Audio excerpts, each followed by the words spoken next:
isso não faria, você né? não Mas faria tem isso. um monte de gente que faz. Mas é que tem um monte de gente que faz. Acha que dólar Se fizesse, ia tomar um tabef, tantos anos. O final do ano chegou e agora é a melhor época para viajar.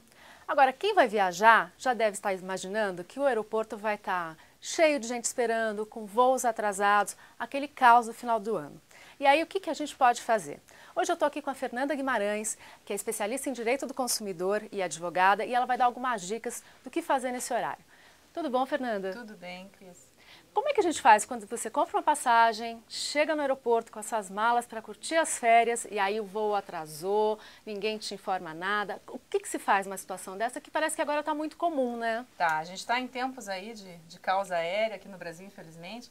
Não deve melhorar muito, né? A gente ainda tem uma Copa para enfrentar brevemente.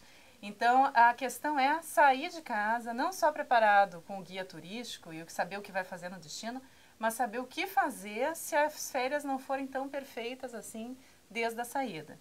Então, atrasou o voo, a gente é cheio de direitos como passageiro, a gente tem muita coisa para fazer. A gente, a partir de 1 hora, já começa a ter direitos. 1 hora de atraso, eu já posso ligar para quem eu quiser às custas da companhia. Mas aí como é que é? Você vai lá no guichê da sua operadora e pede para fazer a ligação? Eles são obrigados? Eles são obrigados a permitir que você faça a ligação? E aí, assim, muitas empresas têm optado por dar um cartão de ligação. Então, aí fica a critério deles, ou eles disponibilizam um telefone.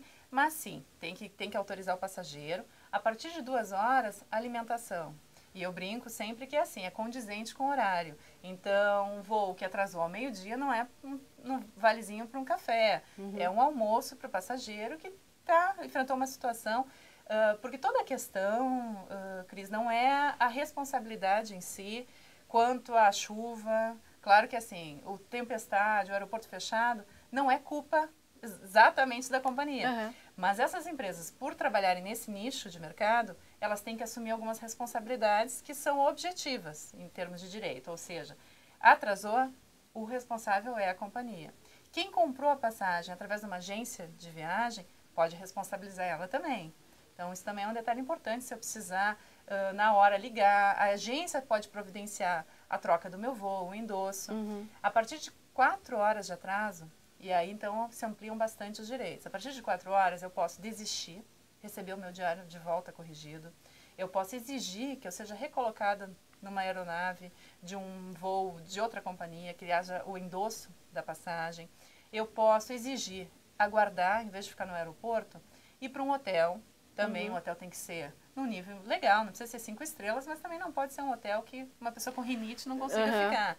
Então, tudo isso, inclusive o deslocamento do aeroporto para o hotel, tudo isso tem que ser pago pela companhia. Mas aí como é que a gente faz? Você está lá esperando o voo 4 horas, naquele caos, todo mundo mal-humorado, você vai no guichê da companhia aérea, pede isso e obrigatoriamente eles têm que te dar? E se a companhia fala, não, eu não conheço essa lei? Como é que você tem que proceder? O que conhecer, a gente sabe que eles conhecem. Talvez a instrução não seja negar no primeiro momento, e aquele consumidor chato que reclamar ou que já souber mais do que deveria saber do que os passageiros normais, esse vai ser atendido. Infelizmente é assim. Então, o consumidor hoje que tem essa informação já está um passo à frente. Porque ele já chega lá, olha, já passou de 2 horas, eu sei que eu tenho direito a isso.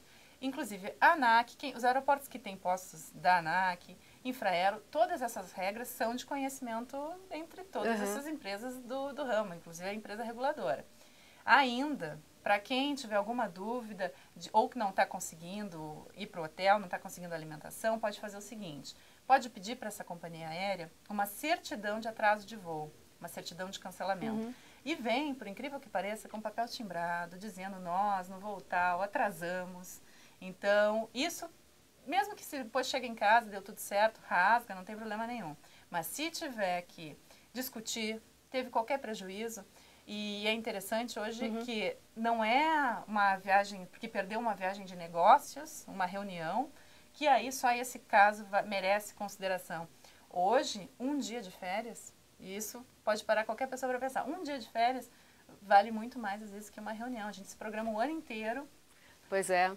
Você tem todo um custo embutido, né? Você tem um planejamento todo. O que é o valor de um dia de férias hoje na correria que é? Então, um dia de férias, os tribunais, felizmente, indenizam, e digo, às vezes, em valores maiores do que uma reunião, que claro, também deve ser indenizado. Então, ainda assim, quem se sentiu prejudicado pela demora, perdeu um dia, deixou de ir a algum evento ou algo assim, pode também, independente se a empresa endossou, levou o passageiro ao destino, pode pleitear ainda indenização. Então, agora, e com relação à bagagem? Porque tem um problema de peso, né? Quando você vai embarcar, tem um peso mínimo e aí você tem que pagar uma taxa. Como é que a gente pode aproveitar bem esse peso que a companhia estabelece? Isso, então assim, a gente tem que ler, infelizmente tem que ler antes bem as informações dos bilhetes.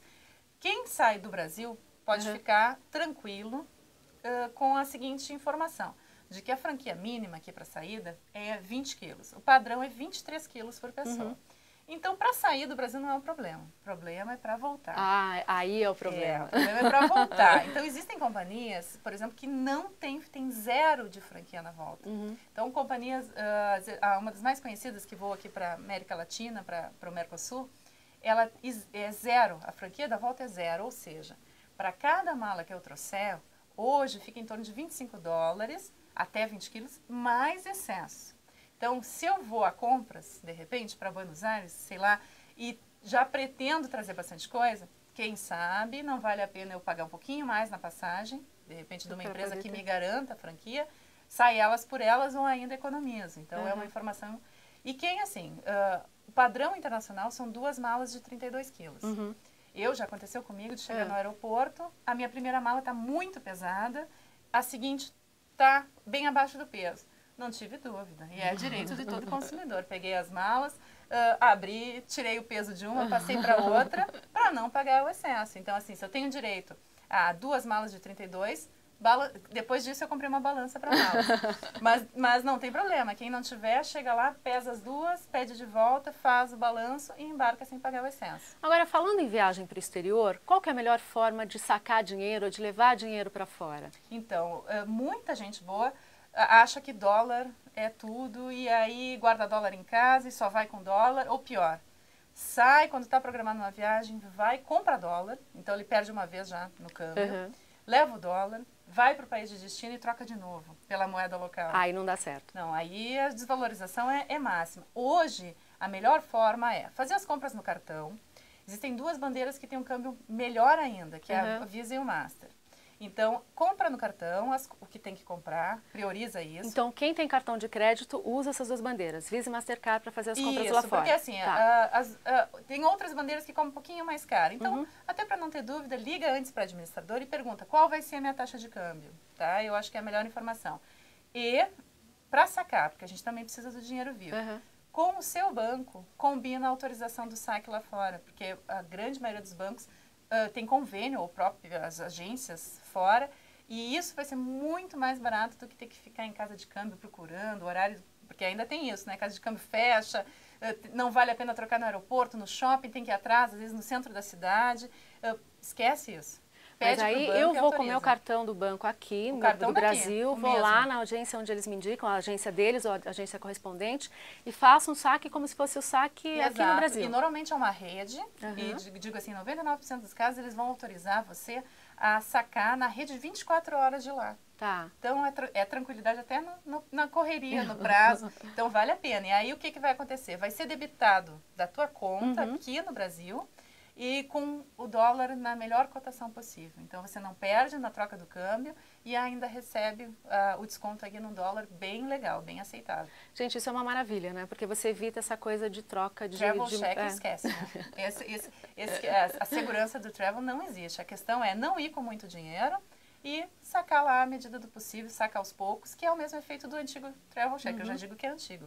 Fernanda, e essa história dos seguros? Porque tem algumas operadoras que exigem que a gente faça seguro de viagem, outras não. Seguro é preciso fazer mesmo? Olha, é preciso fazer se a gente vai para a Europa. Europa, 30 mil euros, é exigido por uma questão de movimentação sem passaporte dentro da própria Europa, mas assim, fora isso não. Aqui tem algumas empresas aéreas que estão tentando e colocam já a opção automática, então os distraídos têm pago aí 14, 16 reais por um seguro. Se a gente for pensar, o que pode acontecer de mais grave?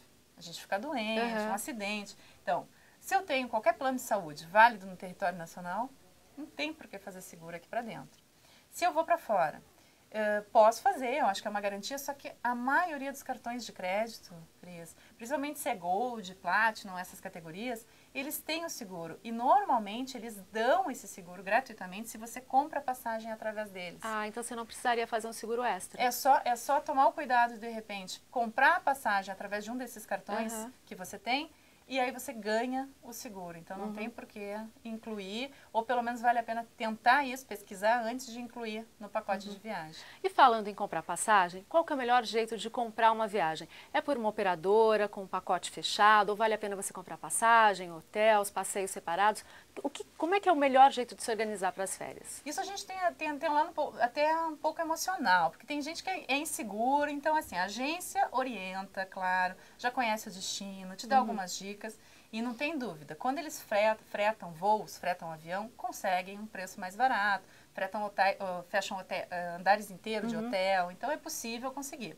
Mas eu, particularmente, não fecho uma viagem antes de pesquisar passagem. Eu utilizo sites de busca de próprias agências para pesquisar hotel e faço uma coisa, olho lá, pesquiso, utilizo para pesquisar, mas não pago aquela tarifa de serviço adicional e fecho normalmente a passagem no site da própria companhia. Tá? Então essa é a minha função, minha experiência mostra que é a melhor relação custo-benefício. Para hotel também, a gente tem sites internacionais de hotel que vale a pena, inclusive eles têm programas de milhagem, a cada 10 estados você ganha uma de $400, eu já aproveitei. Se você for fiel ao hotel, você ganha uma estadia de $400? Ao site, não, é mais legal que isso, ao site de compra de hotel, se você for fiel e reservar sempre por eles, qualquer tipo de hotel, porque eles têm praticamente todas as redes, a cada 10 diárias você ganha uma de $400.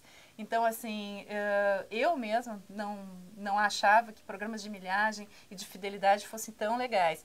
Mas até a fidelidade dos próprios hotéis tem vantagem. Eu recentemente completei aí 25 noites numa rede de hotel. Para minha surpresa, quando fui reservar de novo, recebi a notícia que eu teria um transfer da minha casa para o aeroporto gratuitamente. Então, são coisas que a gente não imagina, mas que de pouquinho em pouquinho essas vantagens, além de ser um agrado, um privilégio a mais na viagem, já economizei o táxi de ida e volta, né? Fernanda, super obrigada pela conversa, pelas dicas. Foi muito bacana, acho que deu para ter uma outra visão de como se preparar para a viagem. E se você gostou também, visite o site da Fernanda, diariodeconsumo.com.br. Tchau!